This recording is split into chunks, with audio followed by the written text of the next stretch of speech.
On Voice of the People, 90.3 FM. This is World News at 6. My name is Esther Wachiku. First of the top stories. JAMB sets 150 as cutoff mark for universities.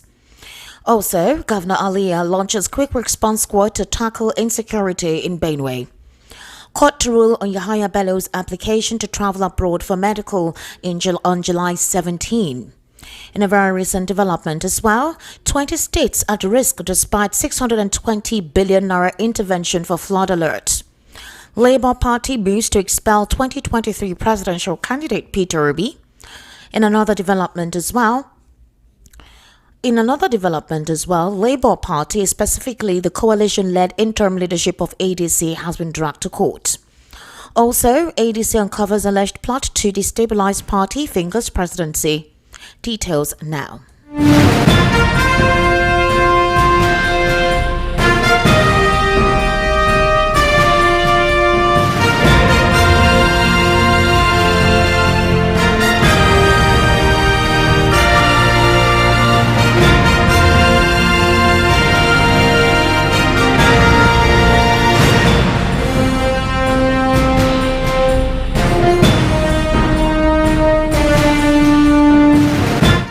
Thank you for staying with us. The Joint Admissions and Matriculation Board, JAMB, today announced 150 as the cutoff mark for admission into universities in Nigeria. JAMB made the decision today during the 2025 policy meeting on admissions held at the Bola Ahmed Tinubu International Conference Center in Abuja. According to the board, the cutoff mark for colleges for nursing stands at 140, colleges of agriculture 100, while colleges of education remains 100. Also, the minimum admissible scores for admissions for the next academic session have been fixed at 150 for universities, 100 for polytechnics, 100 for colleges of education, and 140 for colleges of nursing sciences by the stakeholders, heads of tertiary institutions. This was written on JAMB's X handle earlier today. Now moving on to security. Benue State Governor Father Hyacinth Alia has unveiled a new security initiative tagged the Quick Response Squad aimed at strengthening rapid response to security emergencies across the state. Governor Alia was represented at the official inauguration of the squad by his deputy, Dr. Sam Ode. The QRS is a joint operation comprising personnel from the Civilian Protection Guard, Vigilante Group of Nigeria, local hunters, and the Joint Task Force. The squad is designed to respond swiftly and effectively to threats, particularly in vulnerable communities across Benue State. Now, Justice Mariam Aneni of the High Court of the Federal Capital Territory today fixed July 17 for ruling on an application filed by the immediate past governor of Kogi State, Yahaya Bello, seeking to travel out of the country on health grounds. At the resumed hearing of the money laundering case filed by the Economic and Financial Crimes Commission against the former governor, his counsel, Joseph Daudu, told the court that he had filed an application dated 19th June 2025 and filed on June 20, 2025. The counsel said the application was predicated on 13 grounds in the face of the motion paper and supported by 22 paragraphs affidavit deposed to by Yahaya Bello himself.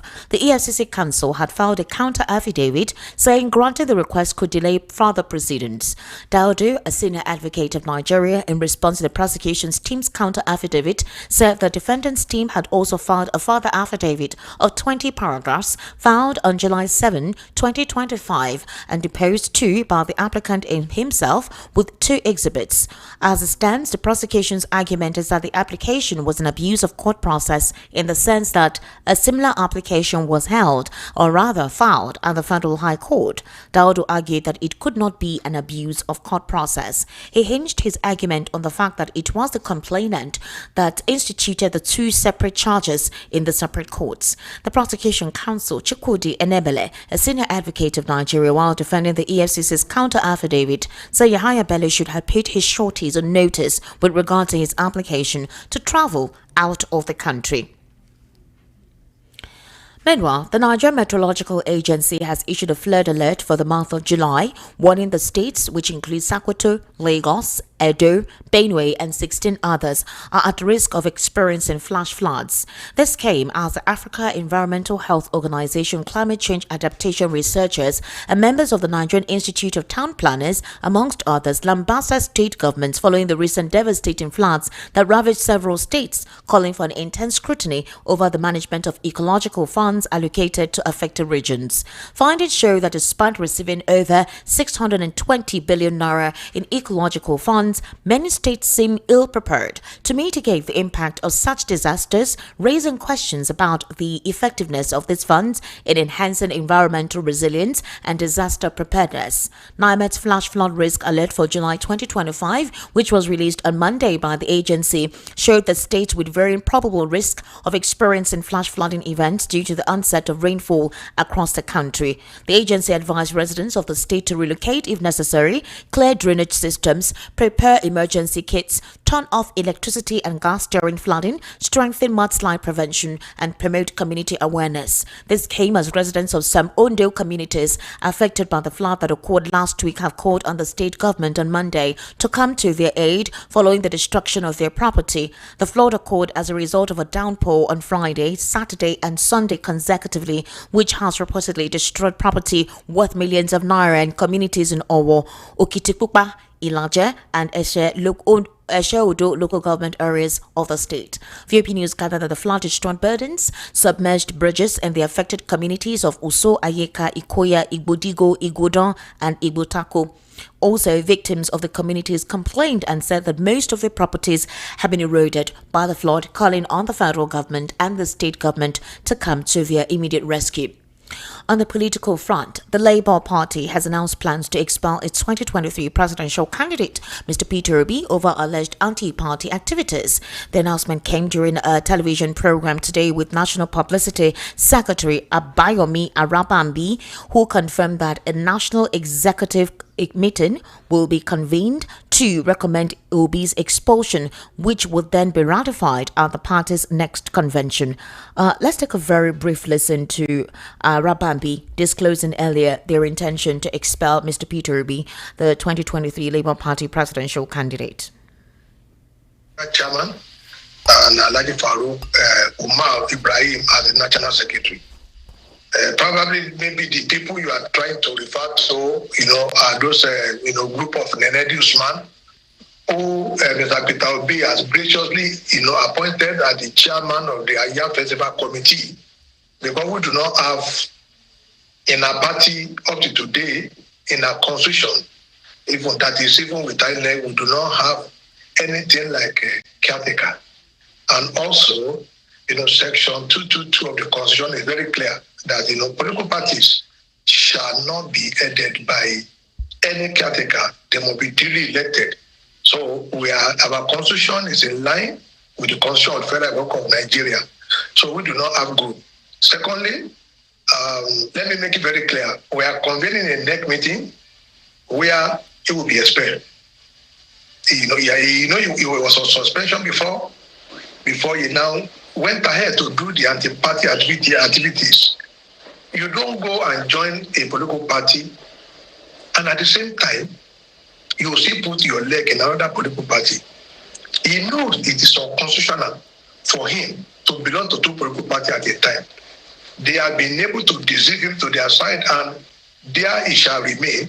So a NEC meeting is going to be called shortly, where Obi will be recommended for expulsion, and that will now be confirmed finally at our convention in line with our constitution and in line with most political party constitution. Because when you want to expel an individual who is a member of your party, but that is not doing things in tandem with your constitution, you go to NEC and you expel him and now recommend the final expulsion to the convention. So Obi will be expelled from our party. It's right to tell us that I'm still a member of the Labour Party, and at the same time, he will not be hobnobbing, with what we call, the Yahoo coalition.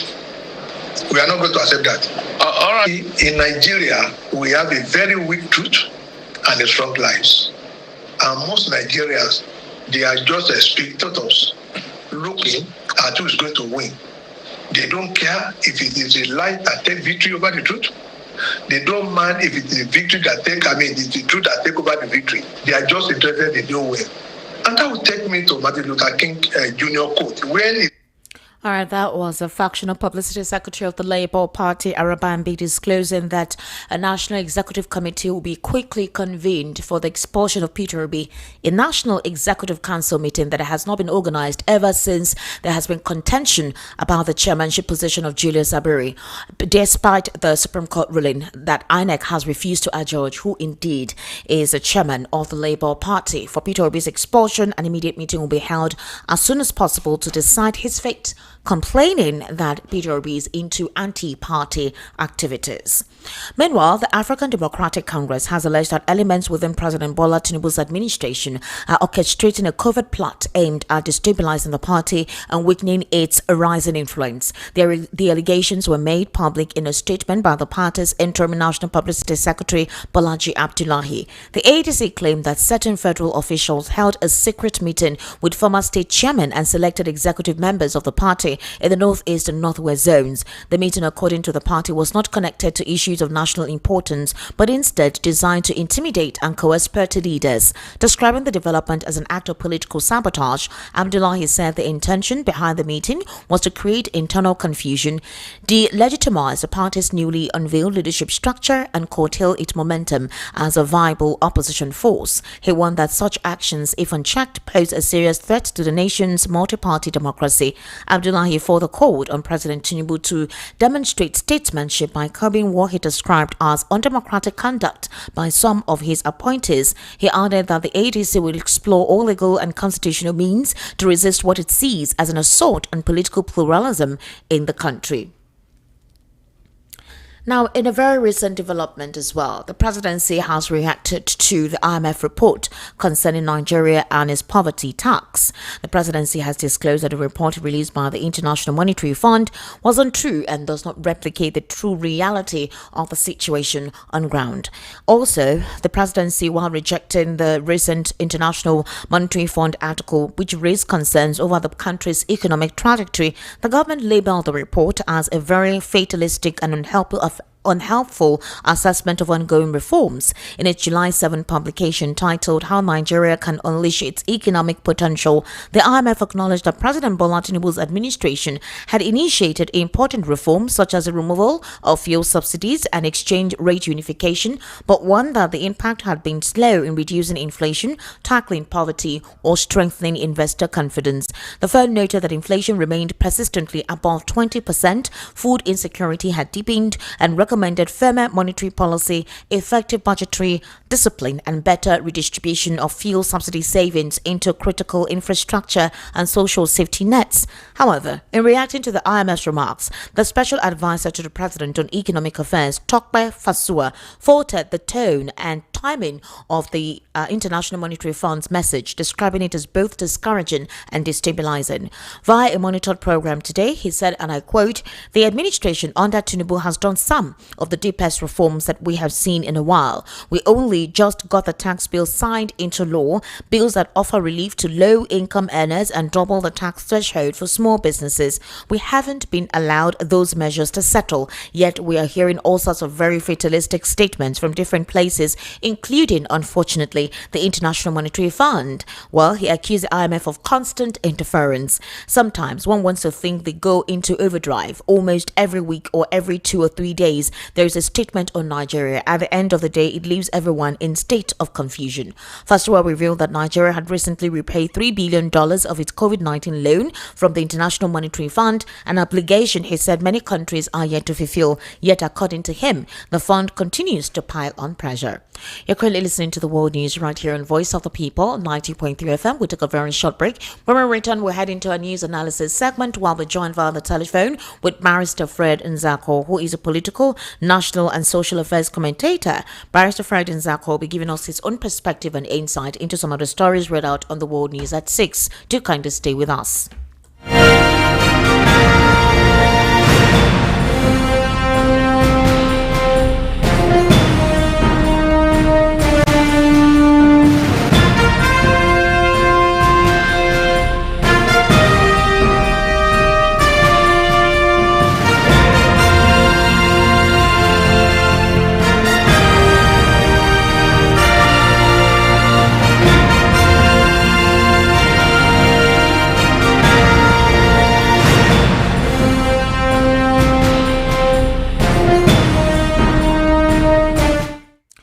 right, good evening. Thank you for staying with us. You're still listening to the World News right here on Voice of the People 90.3 FM. I have Barrister Fred Nzako joining us via the telephone. Barrister, how are you today?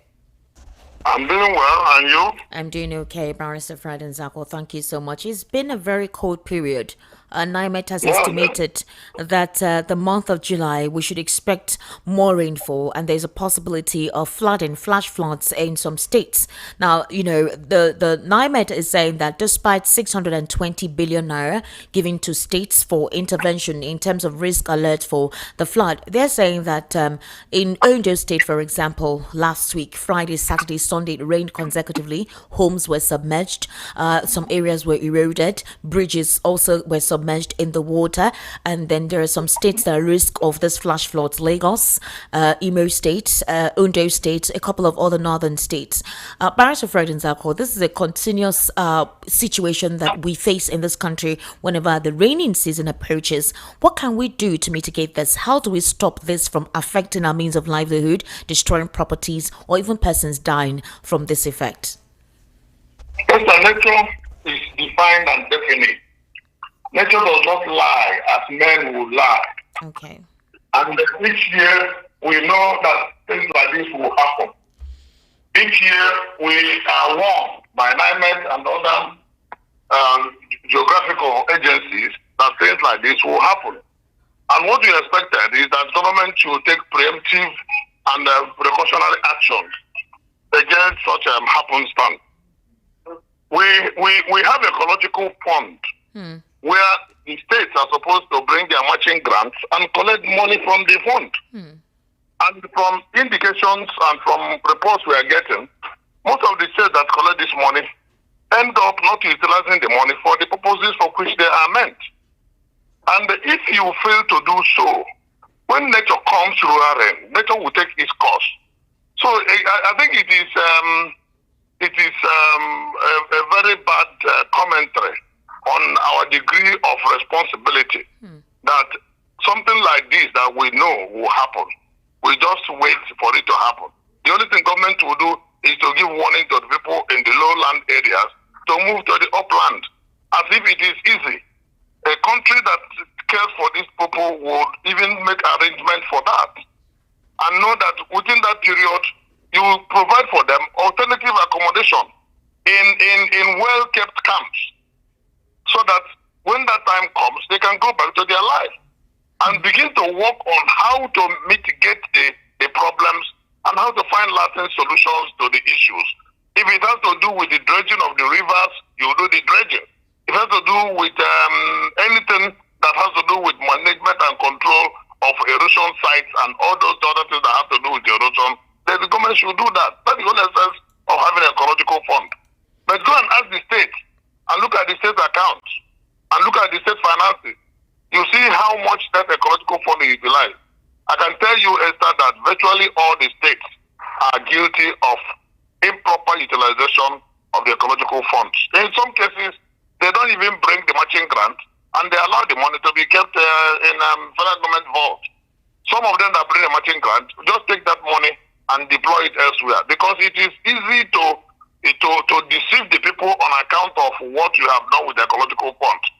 Except a governor or an administration that is sincere and want to solve the people's problem. But the question is, how many of our governors and the elected leaders have such sincerity and readiness to solve the problems? And Nigerians are suffering. Like you say, it is affecting the livelihood of the people, affecting agricultural output, and affecting everything adversely. Not that it will end this year. Next year, it happens again. We are lucky we don't have natural disasters like typhoon and all those other challenges, volcanic eruptions, landslide, mudslide, those natural ones. We don't have them. We have basic ones that we know will come with the rainy season. And of course, you cannot ask nature not to give us rain, because it is the rain that makes the plants to grow. So without the rain, there will be famine. So you cannot eat your cake and have it. When the rain comes, you take care of it and then enjoy the bounties that come with rain. That's why I think the whole thing rises and falls with the responsibility of government. All right, thank you so much, Barrister Friday Zako. So, for example, the Nigerian presidency has rejected a recent International Monetary Fund article that raised concerns over the country's economic trajectory. So, in the July 7 publication of the IMF, they wrote a report, and the report was titled How Nigeria Can Unleash Its Economic Potential. The IMF acknowledged that the president's administration had actually implemented, or initiated important reforms, such as the removal of fuel subsidy and exchange rate unification. But they warned that the impact had been slow in reducing inflation, tackling poverty, or strengthening investor confidence. So they noted that the inflation has remained persistent above 20%. There is also a high rate of food insecurity, which has deepened, and recommended firmer monetary policy, effective budgetary discipline, and better redistribution of fuel subsidy savings into critical infrastructure and social safety nets. But, the spokesperson for the presidency came out to say that why will IMF make such a statement? According to him, he believes that the administration of the president has done some of the deepest reforms that we have seen in a while, and that we only just got a tax bill signed, so it has not yet been implemented. And beyond that, the country has been able to pay off its COVID-19 fund of $3 billion. So every time, or every 2 days, every week or 2 weeks, the IMF has something to say about the Nigerian government or the Nigerian economy creating confusion. So in other words, they were defending, rather reacting to what IMF said. The question is this, Barrister Fred Nzako, is the IMF report the reality? Or is it that the presidency doesn't want the IMF report to be a reality? From what prism is the spokesperson speaking from? Is it the prism of Nigerians and the reality they are going through? Or from the prison at the executive, which they feel maybe what the IMF is saying is not the reality? Can they respond to that, please?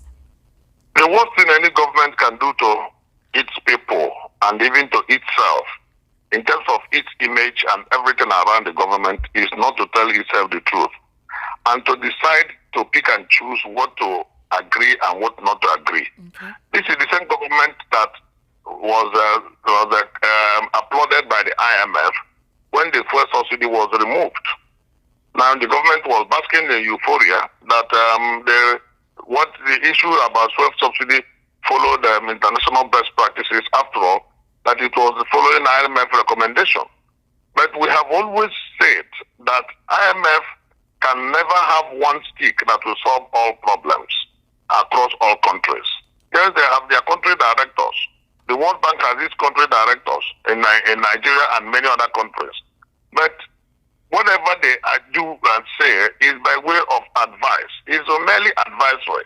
It is the duty of the government to follow through the advice if they feel it is in tandem with their policies. Because IMF advice can never override the domestic policies of any government. Okay. Now, if the government is saying that IMF has not said what is right, what is wrong with IMF observation? That the gains of whatever policies the government has put in place, especially the issues about fuel subsidy, the issues about energy provision, and the issues about floating the naira, has not trickled down to the people. Is that something that Nigerians need to be told? I don't even know. And that the gains have not been seen, except the suffering in the land, the hardship that has occasioned those policies. For every policy, government says they knew that there will be hardship, but that the gains will come. If the hardship has pervaded and has prevailed, and yet the gains are yet to come, is it not enough for IMF to tell the government so that if there is anything they are not doing well, they should be able to do it well? Exactly. Don't forget that this is a government that will always like to go and talk to Nigerians from outside. How many times have the president addressed Nigerian people in terms of something like the monthly presidential address to the people of Nigeria?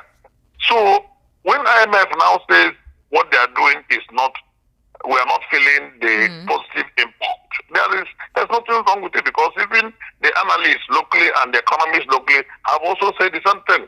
So why would the government now begin to tackle IMF? I don't think that is what the government should do. The special advisor to the president. The government should look at all the areas that need to be adjusted and adjust them for the sake of the people. Meanwhile, our debt profile is rising. All right. Whereas we are supposed to be making savings from the fuel subsidy removal. Exactly. So, But Barrister, for the special advisor to the President on Economic Affairs, Dr. Fasua, he's saying that he's not asking for a pat on the back. That the Nigerian government or the presidency is not asking for a pat on the back, but they are asking for a breather. According to him, let us be able to implement the policies we have started. You have actually acknowledged that the reforms are actually good, but you keep demanding more, and it's almost like being caught between the devil and the deep blue sea. So give us a break. Let us be able to know where we are going before coming at us at every angle and generally throwing us off whack. It's like a house that is completely dilapidated, and that we are being asked to provide full comfort in 2 years after removing the roof and working on the foundation. That's not realistic. So according to him, the IMF is being too harsh. They already know that the reforms are good, and that, for example, the president's policy reform just got signed in. It has not become universally implemented, that is in the country. So why can't they just chill? And why are they berating the government just after 2 years, knowing the state of the economy before the administration of President Bola Ahmed Tinubu took off? Again, is that reasonable enough to debunk what the reality is, has been disclosed by the IMF? This whole defense of saying just after 2 years, I think 2 years is not long enough for a policy that will yield positive fruits, to begin to have definite and defined direction. They say the money makes the day. If you have a fairly good morning, you have an idea of how the day will be. Yeah. So you don't need to wait until the whole day is run out before we begin to analyze the government. This is a government that has a mandate for 4 years, and mid-term into the mandate, you are saying that it is too early. What is too early? When the suffering cannot wait, when the hardship cannot wait. You have to look into all that. Murtala Mohammed spent only 6 months in power as a head of state. But the bold reforms that he brought on the Nigerian administrative space, it still lingers till today. And he's still remembered, he spent 6 months. So if anybody begins to tell you that if it takes less than 2 years to scatter the country and the economy and make life less meaningful for the people and bring down hardship in less than 1 year, so why wouldn't you be able to solve some of the problems in 2 years? What goes wrong with the issue that IMF is talking about is that when they look at the expenditure pattern of government, it does not show that this government wants to get out of the wood. The expenditure pattern of the government, the frivolity in government, the wastages, the massive corruption, the lack of passion for the people and the interest and welfare of the people is what IMF is talking about. You cannot be living as if your economy is the best in the world when the majority of your citizens are a multidimensional poverty. Muhammad Buhari's regime had about 3 million people in multidimensional poverty according to the National Bureau of Statistics. Yeah. Today, we are having over 100 million people in multidimensional poverty. Is it that? Even the MBS of Nigeria will tell you so. The Ministry of Finance of Nigeria will tell you so. All the ministries in this country, if they want to tell them the truth, will tell you so. Does it need IMF to tell us that Nigerians are suffering? All right, so I don't think such an assessment of IMF opinion is a fair one. Rather, the government needs to wake up. Barrister Fred Nzako, the Labour Party, the Arabambi and Julius Saberi faction, they want to quickly fix a National Executive Council meeting for the expulsion of Peter Obi after he announced being part of the newly, let me not call it a newly whatever, the party that was chosen as the coalition. And now, a lot of Nigerians are asking, so the Labour Party can institute a National Executive Council meeting and a convention as soon as possible for the expulsion of Peter Obi. Meanwhile, ever since the situation with Julius Saburi, they have refused to organize a national convention to determine a new chairmanship position, a new leadership. They have declined in conducting a convention. Also, they're asking that is it possible that INEC is part of this machination? INEC deliberately taking its time to look through the CTC judgment to determine who is the authentic chairman of the Labour Party. Now, that faction that is in contention say they want to expel Peter Obi, saying that they made Peter Obi who he is, that without them, Peter Obi would not be what he is today, and that the party has a structure nationally. So they are convening a national convention as soon as possible for the expulsion of Peter Obi, and then debunked the Nenadi Usman saying that Peter Obi cannot be expelled. That's one. Two, Barrister, the coalition that Peter Obi is now part of is now going through a crisis barely a week after it kicked off. So they have been dragged to court already by 3 members who are saying that the leadership of David Mark should be dismantled and disembarked, saying that they were illegally institutionalized into the leadership of the ADC. And the ADC is alleging that the presidency is now in the ADC to create chaos. They say and affirm that some of their members have been approached by the APC, asking them to come and join the APC or literally become a mole in the ADC to destabilize the party, like what happened in 2019, where at the end of the day, some of them now went and joined the ruling party after they had caused chaos in 2019. How would you react to this, sir? There's an old adage, I think it's a Yoruba proverb that says, whenever 2 evil men come together and reach hand in one accord, that you know that they are plotting something against a good man. So now you had the Arabambi versus the Media Papa faction that continuously wanted to derail Labour Party. Yes. When Julius Abure had sanity in him, he withstood them, and then they went through and they had their general election, and the Labour Party did well, exceedingly well in 2023, until Julius Abure himself was captured. Yeah. And suddenly Abure and Arabambi versus Apapa now became two allies sleeping on the same bed. That simply tells you that whatever they are planning it against a good man. Now, does it not worry Nigerians that a whole political party will be holding convention? The major agenda of their item on the agenda of that convention will be to expel their presidential candidate. That simply tells you that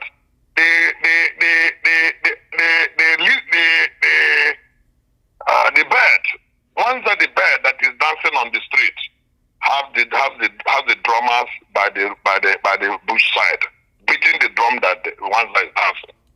Otherwise, if there was no drummer, according to Chino Achebe, Wanza will not dare dance on the street.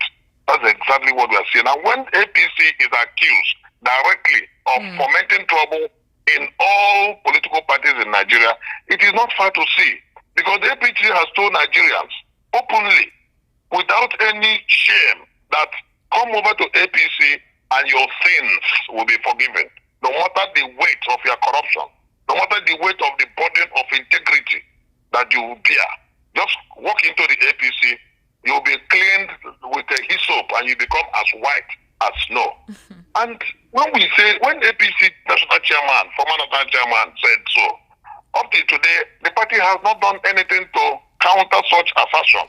Rather, what the party is doing is to use the carrot and stick approach to drive in members into their party. Yeah. So many of these people that are joining the APC are not joining because they love the party, because they know that the party has not offered a good leadership and a good governance to the people. Yeah. But they are going there because either they are running away from their ugly past, or they want to secure their future, or there's a carrot being dangled before them that they don't want to miss. And again, it simply tells you that when there is no ideology in politics, politicians will fall for anything, and that is, they usually fall for their personal interests and their gluttony and their aggrandizement. Yeah. That's exactly what we are seeing. It's not as if all these things they don't know that Nigerians are suffering. Even Nigerians themselves, who are clapping for their oppressors, are suffering from Stockholm syndrome. That you see a party that is oppressing you, and your life is not good, and you're clapping for the party simply because of religious, primordial, tribal interest. It is funny, extremely funny. And that is why when B2B talks about investment in education, only education will liberate the people and straighten up their minds and take away the Stockholm syndrome that they are suffering from. Because otherwise, why would a man not want to respect himself and bequeath to his generation and future generation a country that will be nice? Look at the kind of exodus that we are seeing in this country today. Have you look around you? No employment, no hope, no good life for the youth, Nothing is happening. Everybody is running head and skelter trying to look for where to put his head. Investors are not coming. And when IMF said that attitude of government is driving away investors, government will begin to shout. How many investors have come in? But Barrister, this allegation made by Bolaji Abdullahi, who is the interim spokesperson of the ADC, one would say is quite serious. The party has barely announced a week now, and everywhere has been the coalition. Atiku, Peter Obi, Aregbesola, Rotimi Amici. For the past 1 week, the president's aide have been responding. The ministers have been responding on the coalition. I thought the presidency was happy. The presidency is saying that they actually appreciate a strong opposition, an opposition that will put the government of the day on its toes. So why have they been concentrating on this coalition? Almost 1 week now, this coalition came on board, and already divisive means are already been employed to destabilize the coalition. For example, Bolaji Abdullahi is alleging that they are meeting some persons in the midnight or very early in the morning, like 2 a.m. thereabout. They are engaging them, telling them to cause intimidation, coerce party members to destabilize the party, create mistrust within the party. That's what Bolaji Abdullahi is saying, and that it's gathering momentum. For example, to create a form of delegitimization within the party's newly unveiled leadership structure. And barely a few minutes or an hour or possibly 24 hours after he made his declaration, the leadership structure of the ADC has been dragged to court. So, how would this affect the political gladiators that have joined this party? Remember that in one of the northern states, the Labour Party collapsed its structure, joined the ADC. A couple of members, Board of Trustees members of the PDP, have also joined the ADC. You're having a lot of persons throng into the ADC. Their website was crushed immediately it was announced. So if we're already having this spring up, barely stabilizing the birth of the ADC, what is the potential future of this coalition being sustained? And what will happen to the political gladiators that joined this coalition with the wobbling leg of their previous party? Esther, when politicians begin to go into the realm of misadventure, they behave like dogs that don't want to hear the whistling of their owners. This is a fragile democracy that we run, and politicians are not behaving as if they want this democracy to be sustained. Everything they are thinking about is me, myself, and I. When Aso Rock has been accused of committing state capture, they will deny. But in all aspects of our national life, you can see that there is evidences of state capture. The government at the center has shown pure lack of tolerance for opposition. And they are doing everything possible. In some cases, like we said, using carrot and stick approach, deploying state resources, either to intimidate or to induce people to weaken the opposition. I keep saying that President Goodluck Jonathan said that his ambition was not worth the life of any Nigerian. It was a very strong statement of leadership that immediately doused the tension in the land. Everything rises and falls with leadership. When the feet rottens from the head, the body cannot be good. And that is why when we're saying that the party at the center must know that politics is all about service. And service is about allowing the people to make decisions. And such allowance means that you must allow and tolerate objective criticism and allow democracy to flourish. The fact that Pat Otomi just mentioned that they were going to form a shadow cabinet, could you see the reaction of people in government? They behave as if mention of shadow government was akin to talking about the coup d'etat. Whereas in democracy, even when this current government was in opposition, when this party was in opposition, they even said they were going to form parallel government, not even a shadow government. Parallel. That was in 2015. No, yes. They said they will form parallel government. Now, Pat said you will form shadow government. And what is shadow government? Is a talk works is like a talk show whereby they will brainstorm and give constructive criticism and bring alternative policy programs that even a sensitive government will listen to and and adopt. But no, not in our clan. They now adopt Patotomi. It's almost like calling him a coupist.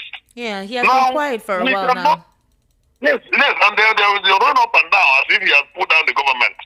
It's a very shameful thing that the democracy that we said we fought hard to get, we are wishing it away by our actions and inactions by the people in authority. At the end of the day, there is nothing that will say that guarantees the future of democracy. Meanwhile, I have continuously said that we must look into the activities of INEC. Okay. Because you may ignore any political party and politician if INEC, the election management body, can be trusted to deliver credible election. But not this our INEC. There are so many infractions.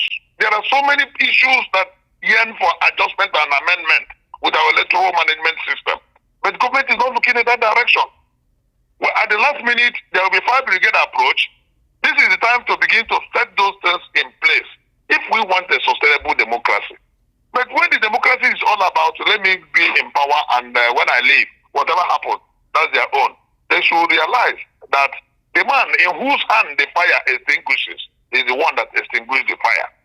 So Mr. President must be told so in very clear terms. Well, Barrister, the president may not. President can only be kind to a leader that bequeaths a good and credible future to a younger generation and not bring in confusion even in now. The youth, you're asking the youth to come and join politics. Is it the type of politics that will join? They cannot. So at the end of the day, you have technically schemed out the youth. You have technically schemed out the people, the intelligentsia, and the reasonable men and women that would have joined politics. And when you now say, oh, we are recycling old, who are you going to bring in to match this kind of antics and schemings by the old war horse? Well, Barrister, we already know that Nigeria's political landscape and their political participants, it's a take it, grab it, run it. It's almost like a cutthroat agenda, a cutthroat mechanism amongst them. Is brutal. It's very brutal. You need to have the spine and the intellectual quotient to strategize and be at the edge. But here is the thing.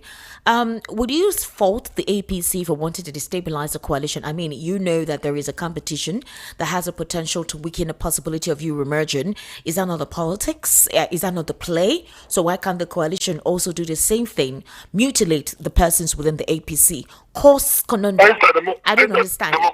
Okay. These are democratic practices require that there will be level playing field. And that is why in business, in America, even though they have a laissez-faire economy whereby they allow for competition, they have what they call antitrust laws that will frustrate anybody that want to become monopolistic. Because once you become monopolistic and you are not competitive, the antitrust laws will catch up with you because they want a competitive environment. Because they know the power of the man at the hand. He wields an executive power. So he will not be allowed to abuse or misuse that executive power against the opposition. That is what we are talking about. In that case, it is no longer democracy. Well, Barrister, you are angling towards authoritarianism. Well, and anybody can be authoritarian. It is left for the people of Nigeria to say, we don't want authoritarianism. We want to robust democracy so that opinions of the opposition can be upheld and not to use the instrumentalities of government to muzzle opposition. And you say you are a democratic, progressive person. You are not. You are authoritarian dictator, even when you are wearing Amada. It is not only the men in khaki that are dictators. A civilian can be a dictator. Okay. Go and ask Cameroonians. Paul Biya is a civilian. Go and ask Ugandans. Museveni is a civilian. Go to other countries where you have civilian dictators that are sit-down leaders. They say that there's democracy in their places. Go to Angola and many other places in Africa. And that is why the advanced democracies will tell you that you have a maximum tenure of 8 years. We adopted it. If not, it will be a terrible thing. But even within the 8 years, we are not allowing democracy to flourish. At the end of the day, we are all going to lose. Whether you are the rich or the poor, you are the mighty or you are at the lower rank of the ladder, it is the country that is going to lose with this kind of attitude of politicians, especially the ones that have authority and instrumentality of coercion and oppression in Nigeria of today. All right, Barrister, thank you so much. I would have loved to ask you more questions. For example, how come the Labour Party is so quick to want to actually form a convention for the expulsion of Peter Obi? Why? You don't need the question. The answer is not perfect. They are being prepared and compared by APC. Simple. They are doing the bidding. They are lying on the same bed with APC. It's as simple as that. Whether APC officials deny it or not, they know the truth. The funny thing about human beings is that even when you are telling lies, deep inside you, you know the truth. So why won't you say the truth and shame the devil? At the end of the day, nobody's going to stay here forever. It is what you have done that will be the one will be remembered for, even when the person has gone. Whether they will like it or not. They may think that I'm being pontificating or sermonizing, but we are all human beings. No matter how long you stay, you must go. And wherever you go, it is what you left behind that people will remember you for. And if you believe that there will be judgment thereafter, then all of us are going to face our Creator. And then there will be gnashing of teeth, either in hellfire or some will be enjoying in paradise. I pray that I'll be one of those that will enjoy in paradise. Paradise. Barrister Fred Nsakwa, I sincerely do appreciate your input on the World News at 6. Thank you so much, sir. Many thanks. You're welcome. Now, on stories outside the shores of Nigeria, the death toll flash floods that struck central Texas on Friday has now climbed to at least 107 people, and an unknown number of others are missing. Search and rescue teams are wading through mud-piled riverbanks as more rain and thunderstorms threaten the region. But hope was fading of finding any more survivors 4 days after the catastrophe. Camp Mystic, a Christian all-girls summer camp, confirmed at least 27 girls and staff were among the dead.